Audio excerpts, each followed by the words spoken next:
Bonjour à toutes et à tous et merci de nous rejoindre pour cette nouvelle édition de votre journal de 15 heures. Voici les principaux titres.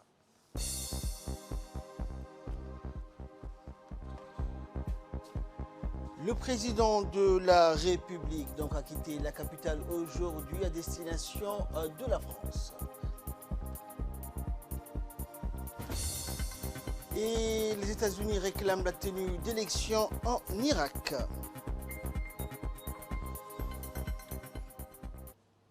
Bonjour à tous. Le président de la République, Ismaël Omar Guelleh, a quitté aujourd'hui en fin de matinée le pays à destination de la ville de Paris, la capitale française, où à l'invitation de son homologue français Emmanuel Macron, il prendra part du 11 au 13 novembre aux côtés d'une trentaine d'autres chefs d'État et de gouvernement issus de tous les continents au deuxième forum de Paris sur la paix. Créé en 2018 à la foulée de la commémoration du centenaire de l'armistice de la Première Guerre mondiale, le forum de Paris sur la paix a valeur de tribune internationale dédié à la mise sur pied d'approches sources de règlement durable aux problématiques de plus en plus complexes à l'ordre du jour dans le monde.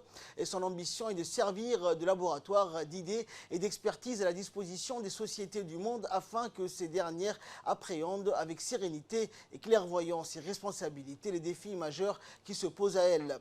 Son intérêt aux thématiques que sont la paix et la sécurité, l'environnement ou les voies et moyens de créer une économie inclusive est loin d'être un fruit du hasard. Cet intérêt, c'est sa marque à déchoir son énergie et créativité à la réalisation de solutions viables et pérennes au règlement des problématiques transcontinentales qui interpellent les sociétés d'aujourd'hui. Sous l'égide de son premier magistrat, Ismaël Omar Guelleh, la République de Djibouti a un profil de pays largement en phase avec l'esprit et les préoccupations du Forum de Paris sur la paix. Havre de paix dans une région souvent mouvementée, notre pays a vocation à partager au sein du second Forum de Paris sur la paix son importante expertise et savoir-faire relatifs à la préservation et à la promotion de la stabilité et de la cohésion. Adepte aussi de l'économie inclusive, l'apport de notre pays dans ce volet des débats reposeront essentiellement sur l'exposé de sa politique visant à étendre les activités économiques et commerciales à toutes ces régions de l'intérieur. Et comme à l'accoutumée, le président de la République mettra à profit son déplacement en France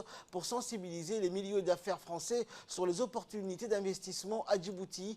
Une importante délégation comprenant notamment le ministre des Affaires étrangères et de la coopération internationale Mahmoud Ali Youssouf accompagne le président de la République à Paris en France.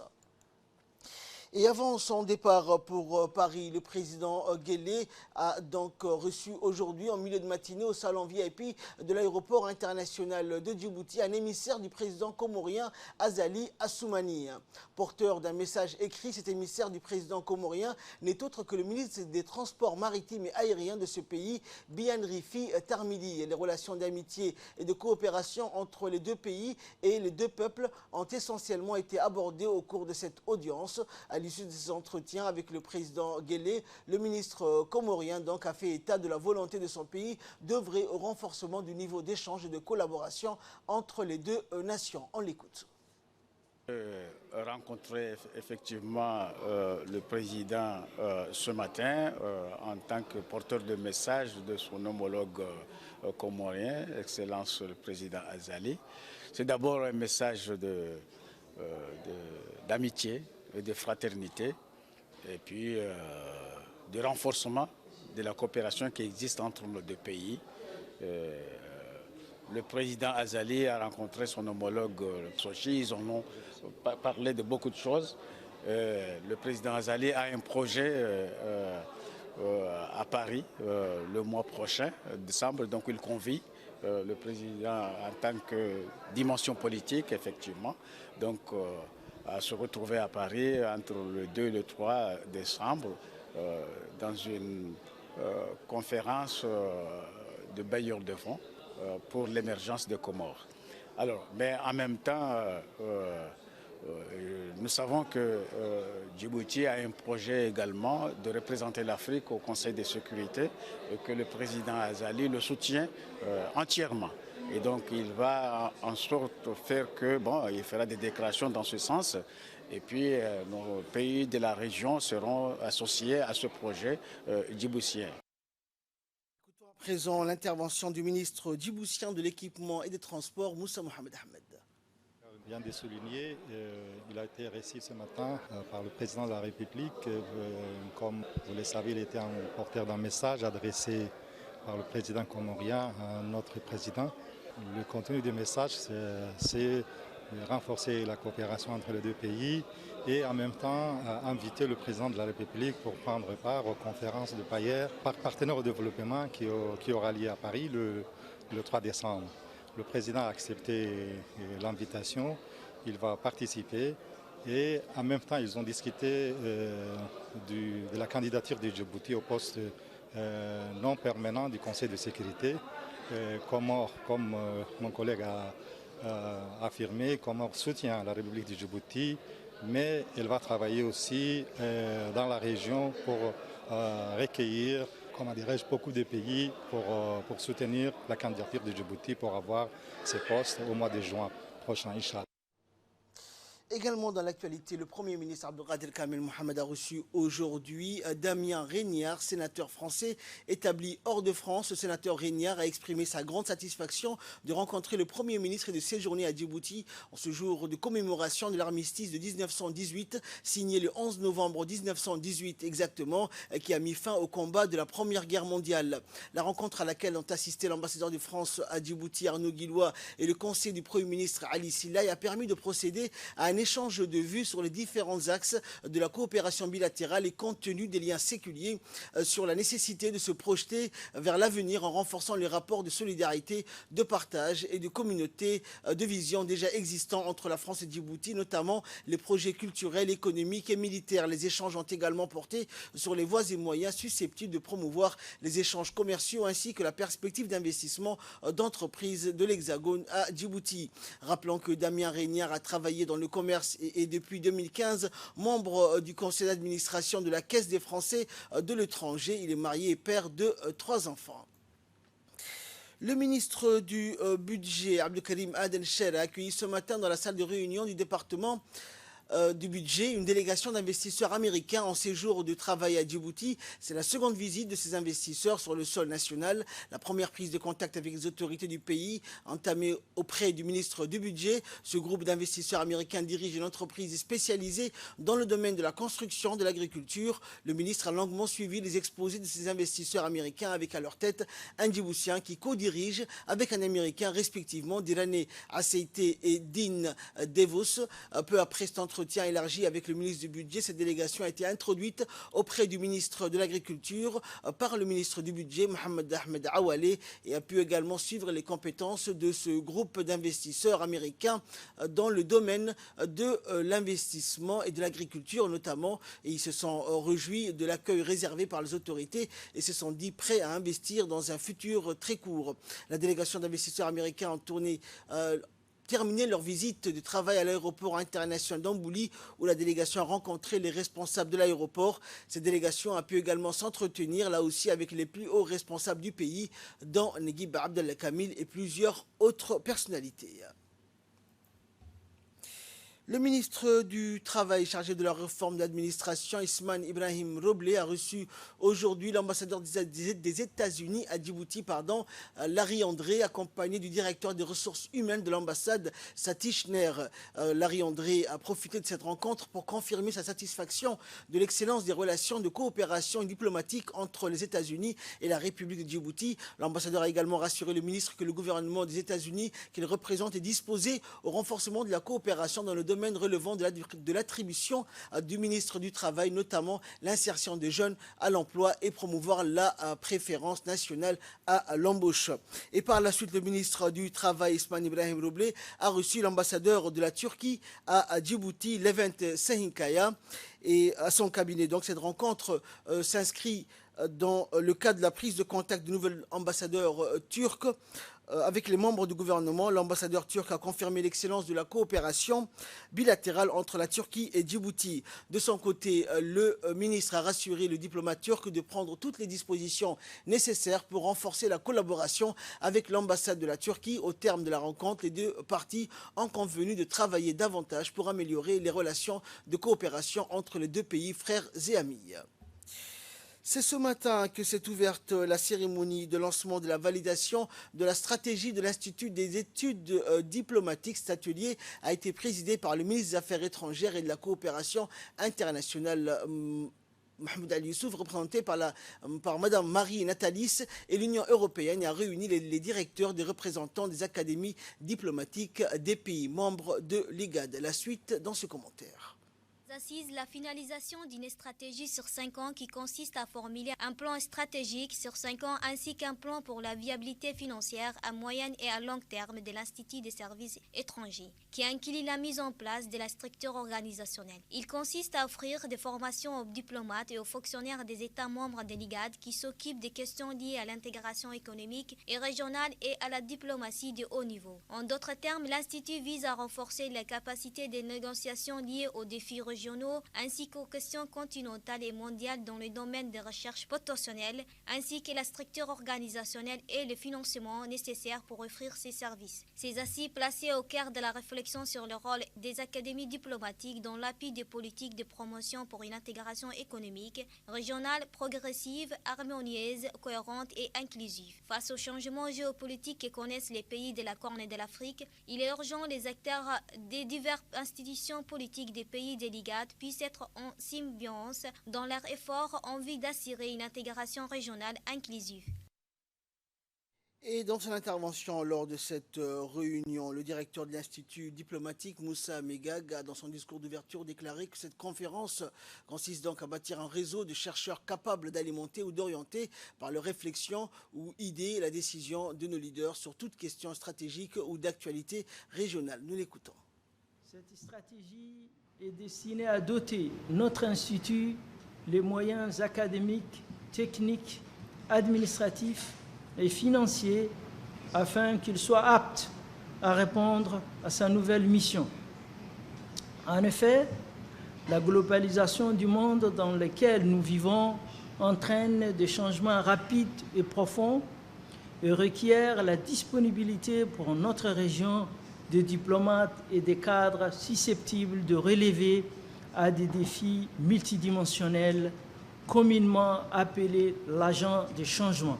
Pour ce faire, mesdames et messieurs, un travail d'étude a été confié au cabinet de consultance internationale Alert, qui, dans ses études, a rendu visite certains d'entre vous, alors qu'ils ont pu échanger certains d'autres parmi vous par d'autres moyens. À l'issue de ces études, International Alert a produit un document qui sera soumis à votre approbation durant cet atelier pour validation. Plusieurs autres interventions ont eu lieu donc durant cette cérémonie que nous retrouverons juste après l'appel à prière d'Al-Asr que voici. Voilà, donc c'était l'appel à prière d'Al-Asr. Nous retrouvons la suite de notre journal. Nous étions donc à l'Institut des études diplomatiques où a eu lieu la cérémonie de lancement de la validation de la stratégie de l'Institut des études diplomatiques. Et pendant cette cérémonie, Patrick Gayson a quant à lui donc souligné que les discussions soulevaient donc avec acuité une question, celle de l'émergence d'une diplomatie régionale qui soit à la fois cohérente et inclusive, d'où l'urgence pour les académies diplomatiques de s'accorder autour du profil d'un diplomate bien formé et capable d'apporter des réponses aux changements auxquels sont confrontés les pays membres de l'IGAD. Of the institute into IGAD and into maybe not officially, I'm not sure exactly, into the IGAD structures. Et enfin, donc, comme Mme Marie Natalis a appelé que face à des enjeux majeurs, empreints d'opportunités, mais aussi d'importants défis, l'IGAD a choisi que ces institutions diplomatiques puissent jouer donc un rôle capital dans le processus de renforcement des capacités des diplomates et aux cadres évoluant dans le domaine de l'intégration économique régionale. Je vous propose de suivre ces propos. La validation de la stratégie pour les 5 ans à venir de l'Institut coïncide à un moment très important pour notre région, qui est confrontée à des défis qui nécessitent de disposer de diplomates qualifiés pour y faire face. Comme vous le savez, la diffusion et le développement des connaissances et des savoir-faire constituent un élément indispensable au processus d'intégration économique régionale pour nos pays membres de l'IGAD. À ce titre, d'ailleurs, l'Institut a déjà organisé 2 conférences régionales qui ont vu la participation des académies diplomatiques des pays de l'IGAD, à l'issue desquelles des conclusions importantes ont été adoptées, à l'instar de la création d'une association ayant pour but de mobiliser les ressources nécessaires, dotée d'une plateforme interactive d'échange.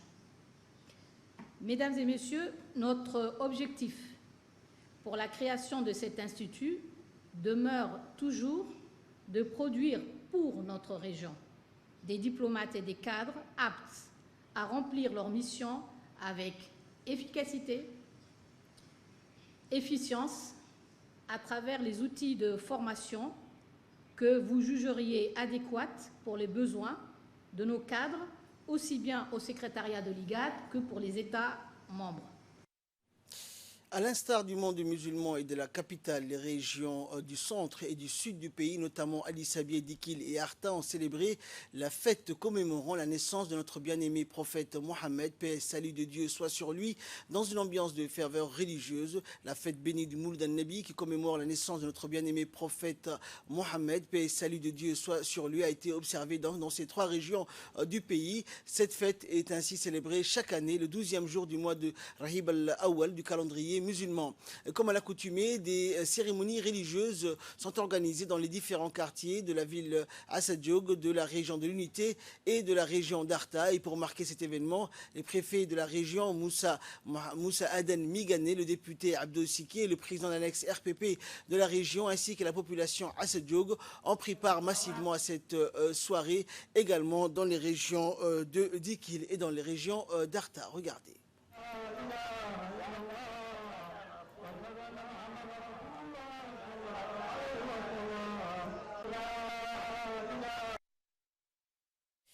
Toujours en nouvelle nationale, le Djibouti Palace Kempinski a abrité un atelier sur l'évaluation conjointe du programme de vaccination entre le ministère de la Santé et ses principaux partenaires techniques.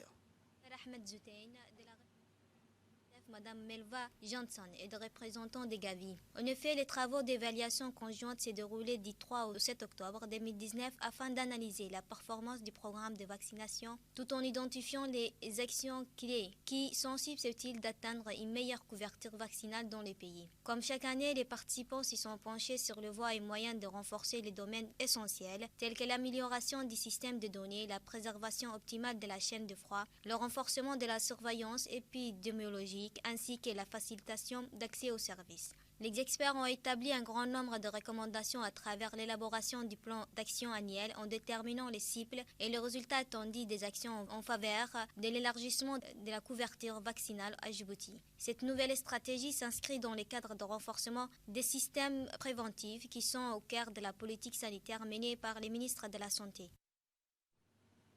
La 69e session du Conseil des ministres extraordinaires de l'IGAD sur le processus de paix au Soudan du Sud s'est déroulée à Addis Abeba du 9 au 10 novembre dernier. Le secrétaire général du ministère des Affaires étrangères et de la coopération internationale, Mohamed Ali Hassan, a représenté la République de Djibouti à cette session extraordinaire de l'IGAD. À l'issue de 2 jours de discussion, le Conseil des ministres de l'IGAD a adopté la déclaration finale du Conseil qui a mis en exergue essentiellement 2 points, à savoir l'endossement de l'initiative de NTB découlant du sommet qui s'est déroulé le 7 novembre, qui a réuni les chefs d'État de l'Ouganda, du Sud-Soudan et du Soudan et qui a prolongé la période de transition de 100 jours supplémentaires et la mise en place du mécanisme de mise en œuvre des décisions d'NTB qui œuvre en étroite coordination avec l'envoyé spécial de l'IGAD pour le Soudan du Sud, Dr Ismaël Ouaes, ainsi que les autres mécanismes existants tels que JMEC ou CTZA. Le secrétaire général a eu également en marge de ces réunions des entretiens bilatéraux avec plusieurs chefs de délégation de l'IGAD à propos de la candidature de notre pays au Conseil de sécurité des Nations Unies 2020 et 2021. Le général de corps d'armée Zakaria Cheikh Ibrahim, chef d'état-major général des armées, a décoré dans son bureau à l'état-major général des armées l'attaché militaire du Soudan, le général de division Abdelrazig Mustafa Al-Badawi, de la médaille de l'officier de l'ordre national du 27 juin.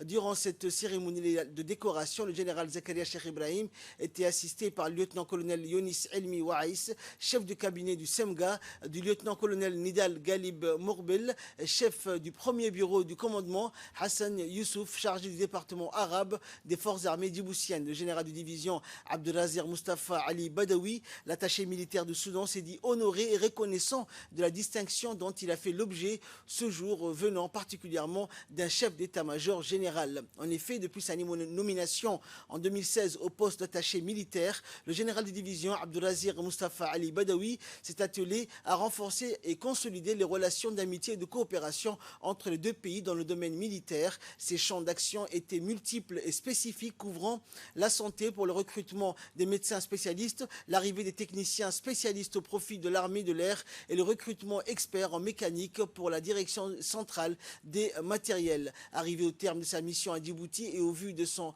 parcours sans faille pour le rehaussement des relations militaires entre les deux pays au plus haut niveau, le chef d'état-major général des armées, le général Zakaria Cheikh Ibrahim, lui a décerné cette reconnaissance. Finalement, au terme de cette visite de cérémonie, le général Zakaria Cheikh Ibrahim et le général de division Abdelazir Mustafa Ali Badawi ont ensemble procédé à la traditionnelle photo de famille. Les collectivités djiboutiennes avancent considérablement dans les grandes instances mondiales. Une forte délégation djiboutienne composée de la maire de la ville de Djibouti et présidente de l'ANCLD, Fatouma Awali Ousmane, de son second vice-président et président de la région de l'unité, l'honorable Abdulrahman Yonis Arre, du secrétaire général et président de la Ville Blanche, l'honorable Omar Hussein, participe en ce moment à la réunion du Conseil panafricain du CGLUA Afrique de l'Est et de la réunion du comité exécutif Afrique en sa 22e session ordinaire à Durban le 9 novembre 2019 pour représenter l'Afrique de l'Est dans cette grande instance continentale. Cette 22e session du comité exécutif va procéder à l'adoption du budget 2020 du CGLU Afrique et va également plancher sur la participation africaine au congrès mondial du CGLU. Et également dans l'actualité, toujours dans le cas de ces tournées de prise de contact, le préfet de la région de Dikil, Adan Darar Moussa, s'est rendu cette fois dans la sous-préfecture de Mouloud, notamment à Arwo, où il a reçu un accueil chaleureux de la population locale. Pour cette visite de travail, le préfet de la région de Dikil était accompagné de ses proches collaborateurs. Le préfet de la région de l'unité, Adan Darar Moussa, et sa délégation ont entamé leur visite par les périmètres agricoles de cette localité, en premier lieu le jardin de feu d'Ouxié Boulalé, l'un des pères fondateurs du village de Mouloud. Ensuite, le préfet de la région de l'unité et sa délégation se sont entretenus avec les résidents de Arwo où ils ont soulevé les lacunes et difficultés persistantes dans cette partie de la circonscription et formulé des doléances dans le domaine de la sécurité alimentaire, de la santé, de l'éducation et du transport. La population d'Arwo a exprimé sa satisfaction quant à la nomination d'un jeune natif de Dikil à la tête de la région et lui ont souhaité réussite et succès dans ses nouvelles fonctions.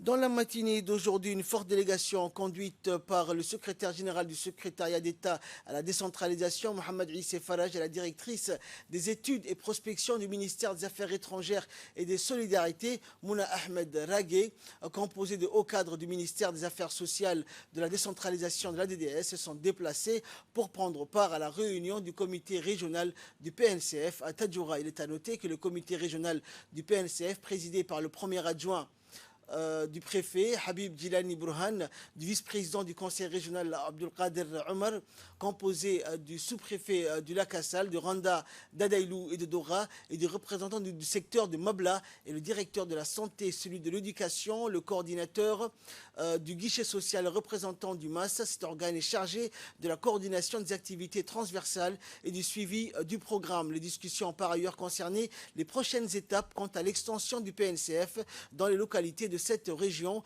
la préparation du déroulement des missions de ciblage des bénéficiaires qui se dérouleront dans la région du 11 au 26 novembre prochain.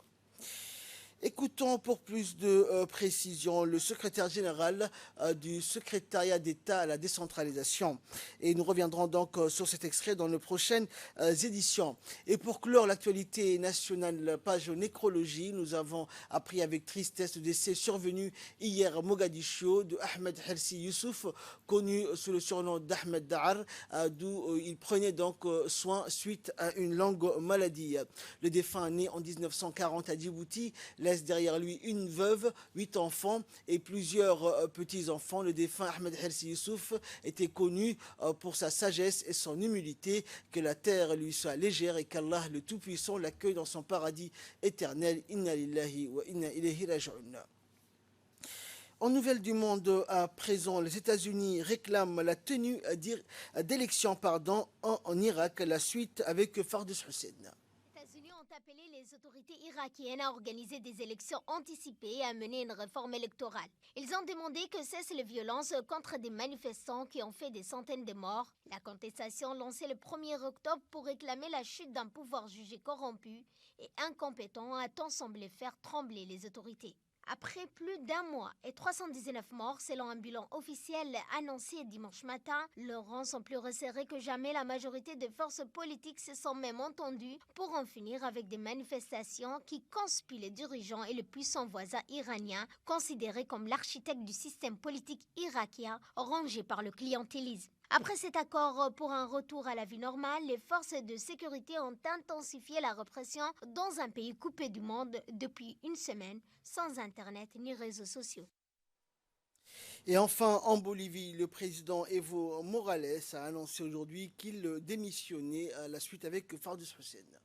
Le président bolivien Evo Morales a annoncé sa démission après 3 semaines de fortes protestations contre sa réélection en 4e mandat. La crise politique qui s'était accélérée brutalement dimanche dans le pays andin, où grève générale et manifestations paralysent l'activité depuis une dizaine de jours, dans un climat de violence et d'affrontement entre les deux camps en 3 semaines. La vague de contestation a fait 3 morts et 383 blessés. Une annonce qui fait suite à des démissions en cascade ce dimanche. En effet, plusieurs ministres et députés, dont le président de l'Assemblée, ont démissionné. Le secrétaire général de l'ONU, Antonio Guterres, a exprimé sa profonde inquiétude face à la situation en Bolivie, où plusieurs semaines de troubles ont débouché sur la démission du président Evo Morales.